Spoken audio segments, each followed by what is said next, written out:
Welcome back everybody to the channel. I've spent my entire week behind the wheel of this 2024 all-new redesigned Hyundai Sonata. Now I have the preferred trend package, which essentially in Canada means that it is the base model. The only addition that I've added on here is the fact that I have the H-Track all-wheel drive. So let's take an up-close look at the exterior, then we're gonna do the interior, and then of course I'm gonna take you on a POV drive. Let's get right into it.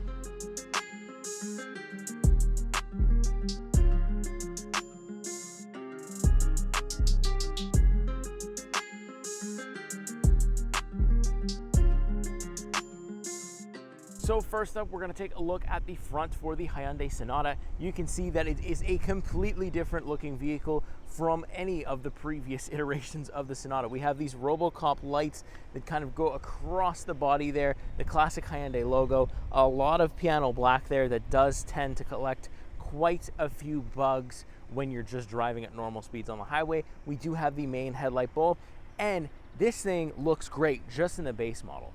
But if you upgrade to the Sonata N line, it looks even better. You get even better looks from the front end of the Sonata. But overall, I'm a huge fan of this redesign. It looks drastically different from, say, the 2020 version of the Sonata. So taking a look next under the hood, we have a SmartStream 2.5 liter inline 4-cylinder engine. That's going to give us 191 horsepower, 181 pound-feet of torque. I also have the 8-speed SmartStream auto transmission, and of course, like I said in the beginning, we got the H-Track all-wheel drive. All right, next up, we'll move things over to the side profile of the Sonata. You can see it is very much still a full-size sedan. Fun fact is my wife actually owns the 2020 version Sonata Sport, so I'm actually able to see the direct comparison between the two, and they look completely different, but they're also unique in their own way, which I find very cool about Hyundai's design. You can see on the side profile here, I've got some nice looking rims as well. These are standard rims, nothing added on. I've got keyless entry, so I don't have turn signal LEDs on the mirror, but I do have one on the side here that looks really cool. We also have this kind of piano black trim on the bottom. It was hard to clean in 2020. It's hard to keep clean in 2024. I noticed that the side profile outline has not changed that much over the years, but the design and the angles of the car is drastically different this year. So last but not least, we have the rear. And again, the rear has a complete redesign as well from the previous generations. You can see we have this nice LED for the taillight that comes all the way across and actually forms an H. We have somewhat of like a rear wing, like a rear spoiler. It's very small, but still there. You can see I have the H-Track symbol because I do have the all-wheel drive. Now, like I said, on the N line version, you're gonna get visible exhaust here. They've completely hid them. I don't hate it, but obviously I think that having visible exhaust would look better. We do have a little bit of a diffuser right there as well, and the trunk button is going to be right here with the rear view camera, of course, comes standard. Then we have a ton of room here in the trunk, absolutely no problem. You can fold the seats down and fit even more stuff. I can fit a baby stroller in here, absolutely no problem. For those of you that are looking for this for your family, it's going to fit stuff like that, at least one of them, not too badly at all. So there you go, that's going to do it for my tour of the exterior of the Hyundai Sonata. Let me know what you think so far of the exterior design. Do you like what Hyundai have managed to pull off here, or would you go with the older version? Let me know in the comments, and let's take a look at the interior. All right, first up is the back seat for the Hyundai Sonata. Open the door here, not a lot of crazy stuff going on. We still have this kind of door handle that we've had on the Sonata since like 2021. And then we look at the seats here as well. Again, no special stitching, nothing crazy like that. Very basic. It's a leatherette seating as well. And to have leather in kind of like a base model Sonata is very, very good. So let's actually hop in here. I've got plenty of room once I have a seat here. It's a surprising amount of room, but this is a full-size sedan, so kind of to be expected. I've got two USB-C. There's no USB-A in this car at all. A little bit of pocket storage right there.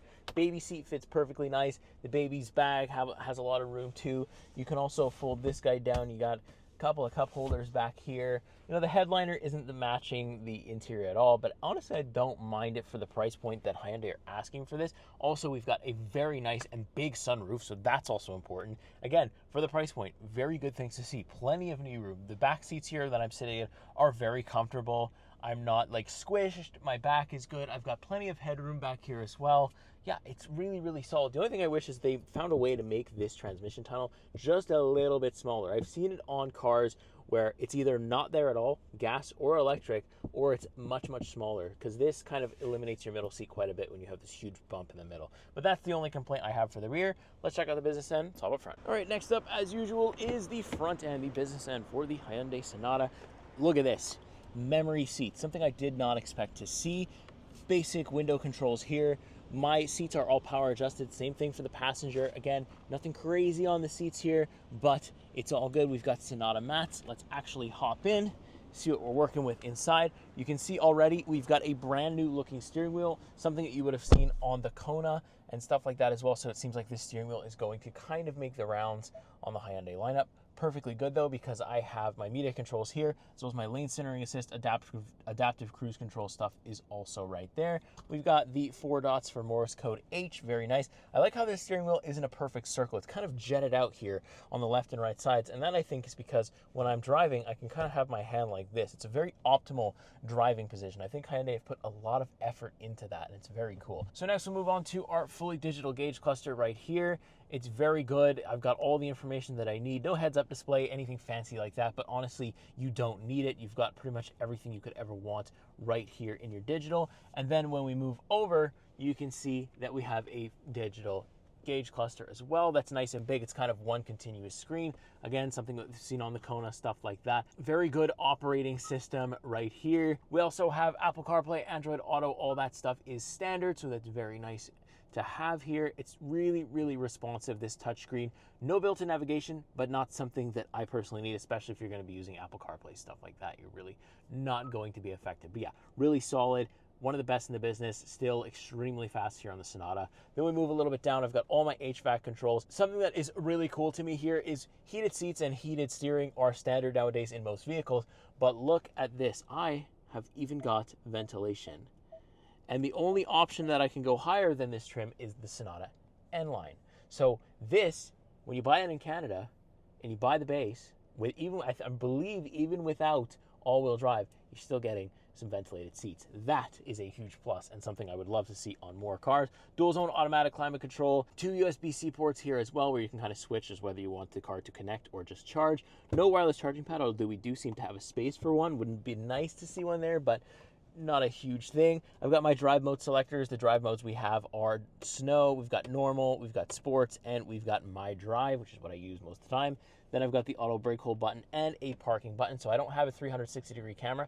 I just have the backup camera, but the quality here is really, really good, and you do have a couple of different angles here that you can choose from. Moving down, I have 2 cup holders, a little storage area. I like this for my arm. I often use this because we don't have like a gear selector here. It's right here now, much like we see on the Ioniq 5, Ioniq 6, Kona, you name it. Most of the Hyundais have this guy right here, which I do not mind at all. A little bit of storage there, quite a bit of storage actually. When you open this up, it's quite deep, quite useful. I like the material here, soft for my arms. I like this kind of little trim here that they have going along the dash. Kind of splits up the grays and the blacks that we have in here very nicely. No ambient lighting, but if you upgrade to the N line, you should be able to get yourself some ambient lighting in here, but it's not necessary at all if you're just looking at the base. This is perfect. Then look at the passenger seat. Like I said, power adjusted, no problem as well. But yeah, really comfortable stuff. Let me strap the GoPro on my head. I'll talk about drive quality, performance, and everything in between. Let's get to it. Oh yes, back in the Hyundai Sonata, back in the rain. It's been raining a lot here in Quebec, and it's no shortage of slowing down. So you're going to get a driving video in the rain. But the good news is I've got absolute confidence driving the Sonata in the rain because I've got the H-Track all-wheel drive added on to my preferred trend version of the Sonata. So yeah, like I've been saying all video, I actually own, or my wife owns, a 2020 Hyundai Sonata Sport. So my level of experience with the Sonata is probably the highest that I have, other than the Elantra, because I've owned 2 Hyundais, and those have been the only 2 Hyundais I've ever owned in my life. So yeah, I have a lot of experience with them, and I can tell you that driving wise, the Sonata 2024 versus the 2020 really isn't that big of a difference, especially I think if you were to just get the front wheel drive version. Obviously the all wheel drive version adds a little bit more like kick, I'm sure, to things, but my 2020 Sport Sonata is actually got a turbo, so we've got a little bit more torque in there, but I do have some form of speed. So let's get into sport mode here and let's give it some gas. You can tell that The shift-by-wire is a little slow, but does get up to speed nicely. It's a good enough, like, you know, burst of speed. It's nothing fun. It's, you know, obviously you could hear the engine kind of not enjoying me doing that. It really doesn't seem to enjoy it when I do it, but that's okay because, like I said, we don't have a turbocharger. I don't feel like I need a turbocharger here. The inline 4 is fine for what it is. You don't have to plan your moves on the highway. You've got just enough horsepower to kind of move in and out the way you need to, so that's not really a big deal. I'm completely comfortable in this thing too. The ride quality is really good on the 24. It's you know, I could do a road trip in here no problem, as well as I've got like a bunch of standard stuff. Like I said, heated seats, heated steering, and ventilation, dual zone automatic climate control. Like, what else could you want? I've also got this elite lane centering assist here, so I can turn that on without actually having to turn cruise control on. And I just have this great system here that's just gonna kind of take over for me. You're not allowed to really take your hands off, but just for the purpose of showing you, I will. But, you know, I don't like the way that it handles curves. I don't like the way any of these new cars handle curves. So, like, I always kind of keep my hands near. But the Hyundai Kias and stuff like that, their lane centering is, like, elite. So think of lane centering as a soft form of autopilot. Think Tesla's autopilot. Kind of, you know, make sure you're centering the lane and doesn't kind of let you veer out at all, and doesn't, you know, follows the lanes normally. So when you're in cruise control that is also adaptive, you can kind of set the distance you want and kind of let the car do 90% of the job for you. But yeah, so that is really good to have as well. I've got, like I said, a couple of different drive modes. I've even got a snow mode, so that's really going to be useful, especially if you live somewhere where there's going to be a lot of snow. So Canada, especially Quebec, we get, you know, dumped on almost every year. So having a sedan with an all-wheel drive for the winter is actually a huge plus, and something I wish I had on the 2020.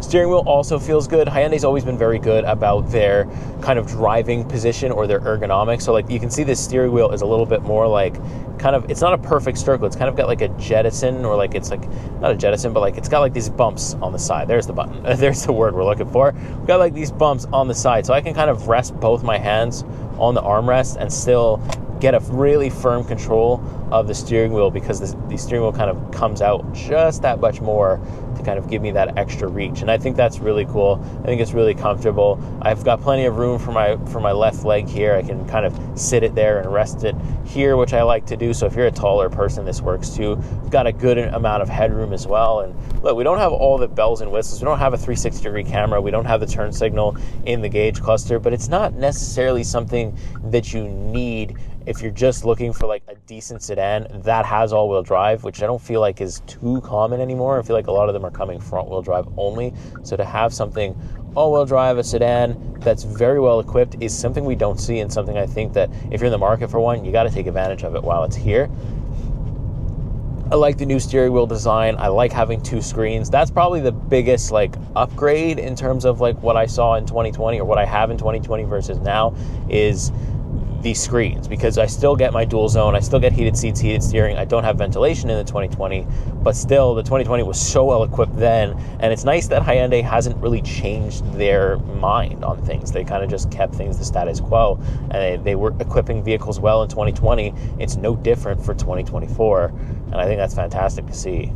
So yeah, overall, as a full-size sedan, daily driver, the Sonata is probably one of the top when it comes to price range and the amount of features that you're getting. You really are getting your money's worth here, and it's rare that I'm able to say that nowadays. It's rare that I look at a price point and I go, you know what, that's fair, considering the market and considering everything that's equipped on here. Of course, if you want a sportier look, if you want a faster engine, the N-Line is there for you, and if I can get my hands on it, of course I'll do a video on it. But really, just for like your point A to point B, you just need something safe, secure, and everything in between. Well, the Sonata 2024 looks fantastic, drives really well. It's really hard for me to complain about things on here. Like I said, my biggest complaint was that the HVAC controls get fingerprints on them a lot. That's my biggest complaint. That's it. There you go. Everything else, price point, driving wise, all-wheel drive is really going to be helpful. That's like, to me, it's a huge selling point. If I were to need another Sonata, or say my wife really wanted to upgrade, I'm getting the all-wheel drive version just because it's safer for us in the winter. I think I will leave things right there for the Sonata. If you enjoyed, if you found this video helpful or useful at all, please let me know in the comments, and make sure you click subscribe and turn on the bell notifications, because if you don't, you're gonna miss all the new cars I have coming out. I've got more cars just like the Hyundais. I've got more Hyundais, Hondas, Acuras, Mazdas, you name it. It's eventually gonna make its way onto the channel and onto my, in my hands, onto my forehead, POV wise anyway. So make sure you subscribe for what's coming next. With that being said, I'll see you in the next week. See you in the next car. Take care.